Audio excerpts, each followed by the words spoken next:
Oye, una mañana fría, pero también con un calor, porque cuando tenemos invitados, claramente para nosotros es muy importante poder transmitir toda la información. Y antes de darle el pase a mi compañero, queremos saludar a la Universidad Católica del Maule, porque cada vez que ellos tenemos una entrevista, ellos también las publican en sus redes sociales para poder todos puedan estar ahí compartiendo esta entrevista y mucho más. Así es que vamos contigo, Walter, porque ya está nuestra invitada contigo.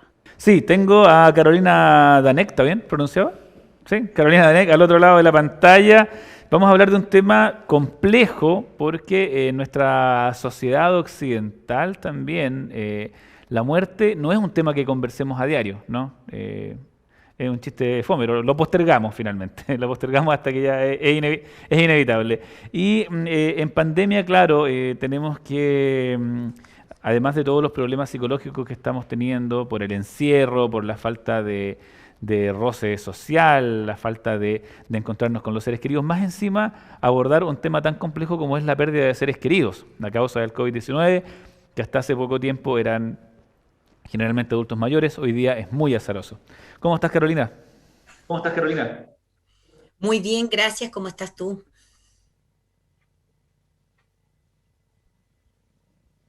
Bien, bien. El tema del duelo, de la muerte, los ritos, respecto de eso también en la pandemia. ¿Cómo es vivir el duelo en pandemia, Carolina?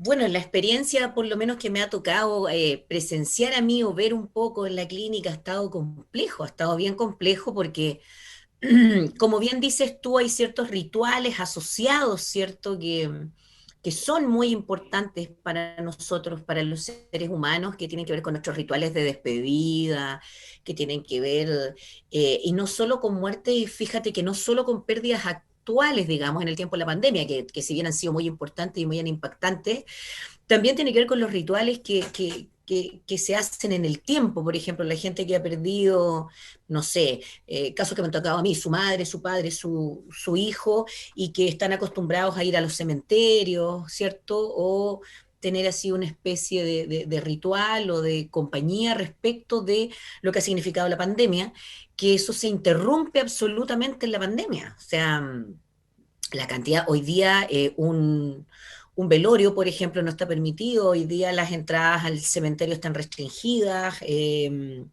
entonces van quebrando lo que tiene que ver con nuestros ritos de poder, que son parte, ¿cierto?, de poder acompañar la pérdida. ¿Cómo En eso podríamos también, fíjate que sí, perdón, hay algo bien interesante que también yo he visto con harto agrado, que es que como esta pandemia ha roto todas nuestras rutinas, porque no es solamente respecto del duelo, ¿cierto? Yo valoro mucho la capacidad adaptativa del ser humano y cómo nosotros vamos encontrando nuevos rituales y nuevas formas. Hoy día hay rituales y se han ido generando rituales respecto al duelo, nuevos rituales, rituales que tienen que ver con las herramientas que tenemos en Internet, con poder juntarnos, con poder generar quizás un pequeño, por ejemplo, un pequeño altar en un espacio de la casa, no sé, hay formas nuevas que nos permiten adaptarnos finalmente. Claro, como decías tú, ¿no? Antiguamente, antes de la pandemia, digo antiguamente, ya llevamos más de un año, Claro. antes de la pandemia, es un rito común, ¿no? Esto de acompañar a nuestros muertos hasta el cementerio, poder darles ahí una despedida, dedicarle algunas palabras, y es como parte de un proceso inicial, ¿no? De este duelo que se puede prolongar por mucho, mucho tiempo. Ahora esto se ha visto limitado muchas veces a ni siquiera poder ir a dejarlo al cementerio, ir a visitarlo. Es también ahí donde tú, desde el punto de vista de la psicología, nos puedes ayudar, ¿no? Cómo resignificar el duelo cuando la presencia física con este fallecido o fallecida no puede existir, porque por temas de pandemia, de protocolos que pueden ser muy cuestionables, ¿no? Un cementerio es más grande que un mall, por cierto, pero no existen. Entonces tenemos que desde ya, abruptamente, mantener esta distancia. Te pregunto ahí, los espacios de contención, ¿Será suficiente solamente con los espacios personales, con esta congoja, ¿no? De mantenerse ahí aislado, sufriendo el duelo en sus primeros momentos? ¿O definitivamente, considerando que esta partida es tan abrupta, sin siquiera una despedida, vamos a necesitar una ayuda profesional? ¿Cómo lo ves tú eso y cómo lo has visto también según tu pega? Mira, yo tengo la impresión, a mí no me gusta mucho hablar como de ideas generales, porque siento que para cada persona esto es distinto, ¿cierto? Pero sí creo en pudiendo así hacer alguna generalización respecto de eso. Creo que tiene que ver con que las personas puedan buscar aquellos espacios que les son beneficiosos, entendiendo eso como no sé, alguien de la familia, o si es como estar o se sienten contenidos en ciertos espacios con ciertas personas, si les sirve hablar, si les sirve estar en silencio, si poder identificar cada uno qué es lo que nos sirve. Yo siento que eso es lo más importante para poder saberlo. Y dentro de eso, evaluar también si lo que nos serviría es conversarlo con un profesional, porque el duelo, independiente que es un proceso muy difícil, las pérdidas nos duelen y hay emociones que tienen mala fama. O sea, nadie quiere, las emociones, no hay emociones negativas. Todas las emociones están al servicio de nosotros para protegernos, para ayudarnos a adaptarnos, todas. No hay emociones negativas, pero nadie quiere sentir pena, nadie quiere sentir ansiedad, nadie quiere, independiente de la utilidad que tiene para nuestra adaptación. Pero Oye, sí sí, no, permanecer ahí nos ayuda también. Pues entonces, es poder identificar, ok, tengo pena, ¿dónde se me pasa? ¿En qué espacios? ¿Con qué personas? Y evaluar desde ahí si tiene que ver con elementos que me gustaría conversar con un profesional, porque quizás no es necesario. Quizás tengo buenas redes, quizás me gustaría tener la opinión de un profesional, pero yo no lo considero obligatorio. Creo que es más importante aprender a tomarse el pulso de alguna forma y saber qué necesito. Yo creo que ahí está un poco la magia de esto o el poder saber qué es lo que necesito me permite tener una respuesta. oye, Carolina, tenés razón, hay emociones que tienen muy mala fama y que tratamos de sacarle el quite, ¿no? De, oye, no, no, no, no, no, no, porque también el sistema nos ha dicho que la felicidad es la única emoción que vale, ¿no? O sea, si no estáis feliz, eres un fracasado, estáis jodido, ¿no? Porque andas con esa cara, qué terrible, no me junto contigo. ¿Me entiendes? O sea, Piensa tú que si yo voy caminando por una calle y está muy oscuro, ese dolorcito de guata o esa vocecita que me dice, Carola, por acá hay más luz, ándate por acá, eso es ansiedad y me está protegiendo. claro. Entonces, yo siempre, mira, les digo a mis pacientes, niños o adultos, y para los que están escuchando, si lo pueden hacer, hay una película que se llama Intensamente, que es una película de Maravilloso. niños. Es una película maravillosa y yo siempre les pregunto, cuando trabajo con ellos, le digo, ¿quién salvó a Rayleigh? La pena, no la Claro. alegría, no, el asco es por si tú te envenenas y por eso vomitas, o sea, todo es protector, pero nosotros nos desconectamos de algunas cosas porque Claro, nos parece una sensación desagradable, ¿cierto? esa película, Tener mala fama. esa película debería ser obligatoria.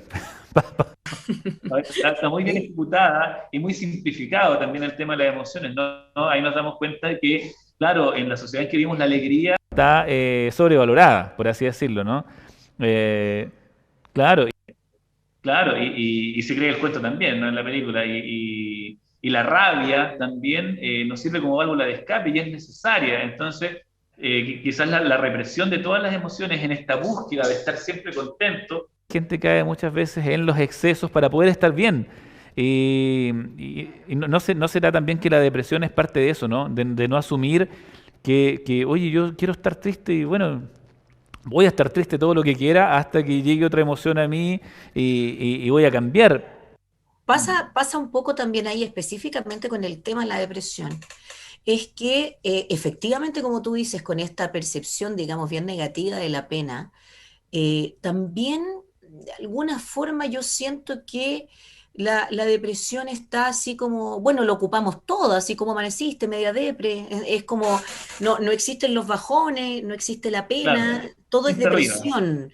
Y la depresión es una enfermedad y es una enfermedad de cuidado, yo no estoy desconociendo eso, es una enfermedad que requiere tratamiento, pero también requiere saber que en la vida hay penas, que en la vida hay sufrimiento, que nos vamos a bajonear, que nos va a dar pena de repente y que eso no necesariamente está respondiendo a una depresión, ¿sí?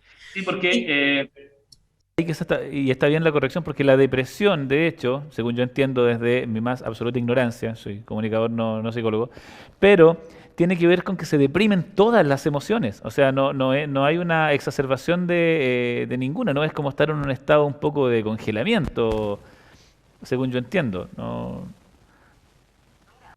es tan complejo así que nosotros ocupamos un libro y como un libro maestro de los diagnósticos que se ocupa en psiquiatría y en salud mental, que es el manual estadístico de desórdenes mentales, ¿cierto?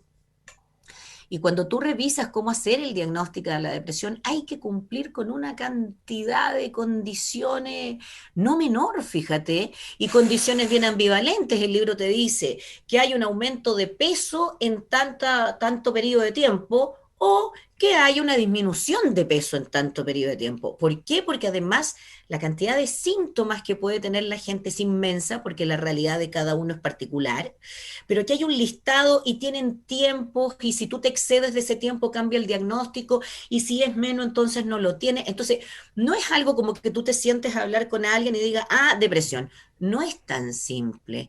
Ahora, tampoco, ojo, yo tampoco estoy descalificando, no quiero que se entienda eso a personas que sí poseen el diagnóstico. Yo sé que es un diagnóstico fuerte, yo sé que es un diagnóstico pesado, que necesita tratamiento, que necesita apoyo, pero yo creo que no deberíamos sentir miedo de tener pena, porque nos ayuda, yo creo, yo siempre he escuchado y todos lo sabemos, yo aparte de ser psicóloga también soy ser humano y también he tenido pérdidas, cuando uno llora, eh, sí te genera alivio, fíjate. Si puedes descansar un poco. sí. Entonces, ojo con eso, que son herramientas incluso, son respuestas desde lo emocional que nos ayudan a adaptarnos, no a desadaptarnos. Yo siento que a veces tenemos la percepción de que si no es agradable en el cuerpo, entonces no me sirve. Y no, Claro. ojo ahí, no todo tiene la obligación de ser agradable. Nadie va a salir a la calle y va a decir, hoy estoy súper contento porque hoy día amanecí ansioso. Nadie va a hacer eso.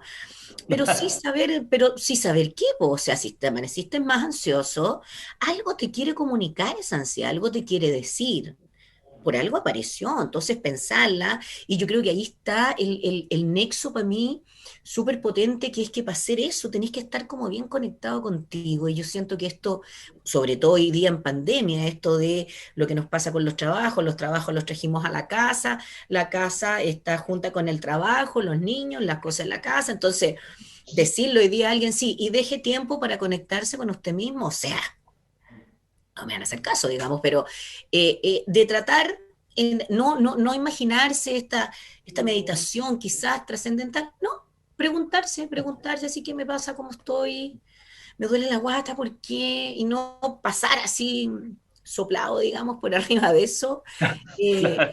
porque es importante, yo creo, solamente sabiendo de dónde viene, quizás yo voy a poder elegir algo que me permita responder a eso que me está pasando también. Sí, yo creo que claro, quizás no necesitamos una especie, como dices tú, de meditación tan aparatosa, ¿no? Apelar a la introspección, a una característica que es propia de los seres humanos Además, y que también es mirada de forma negativa. Oye, ¿qué le pasó? Te fuiste para adentro. Ah, es como la claro. típica, ¿no? ¿Qué onda? Que estoy como para adentro.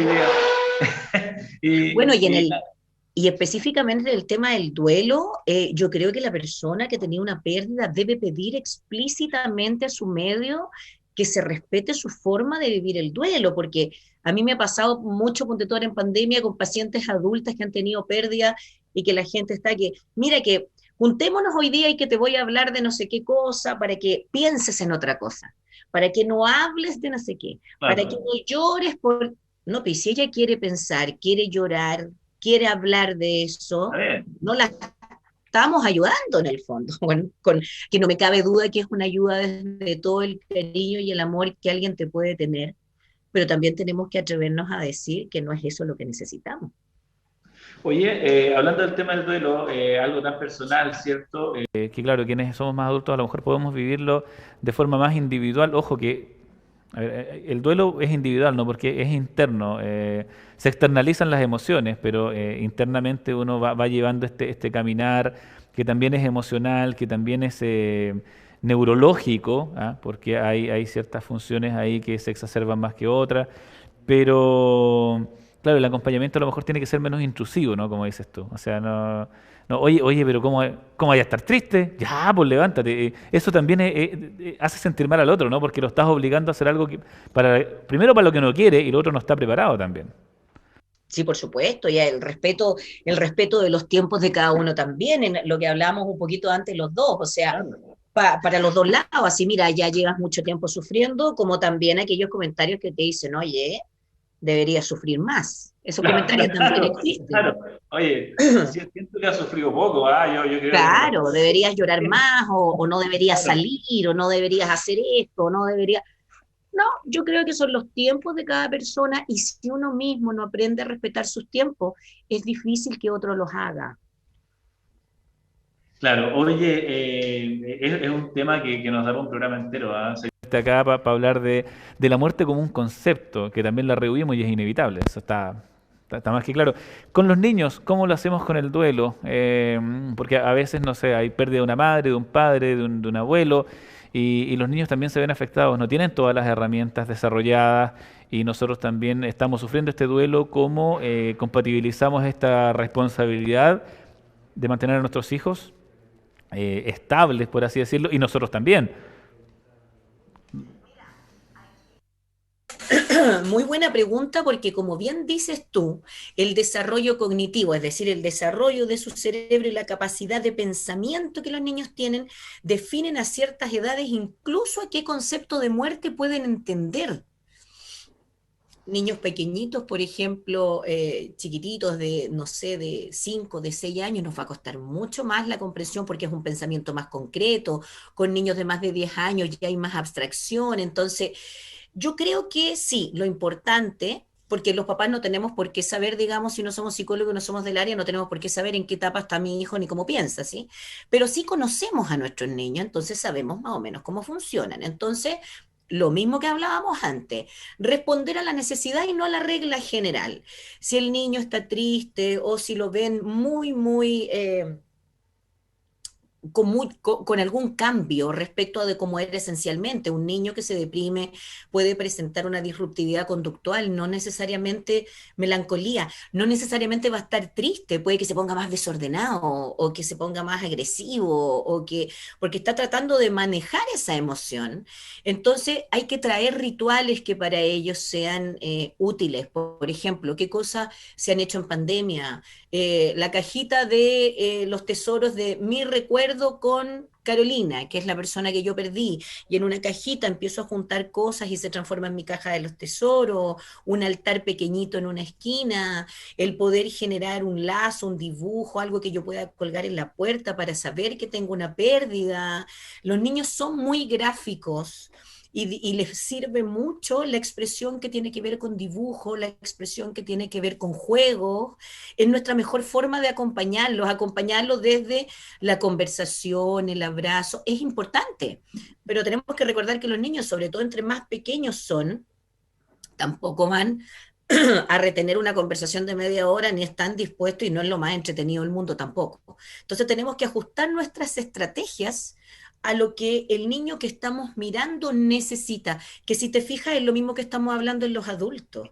Lo que pasa es que a los niños tenemos que apoyarlos para que ellos puedan identificar también eso y nosotros estamos al servicio de identificar esa necesidad también, pero estar siempre mirándolos en cómo podemos responder a la necesidad de la forma que ellos lo necesitan. Es un dibujo, es conversar, es mirarlo, es sentarse al ladito, es sentarse más lejos, eso depende de cada niño. Entonces hay Claro. que observar la necesidad para poder responder a ella.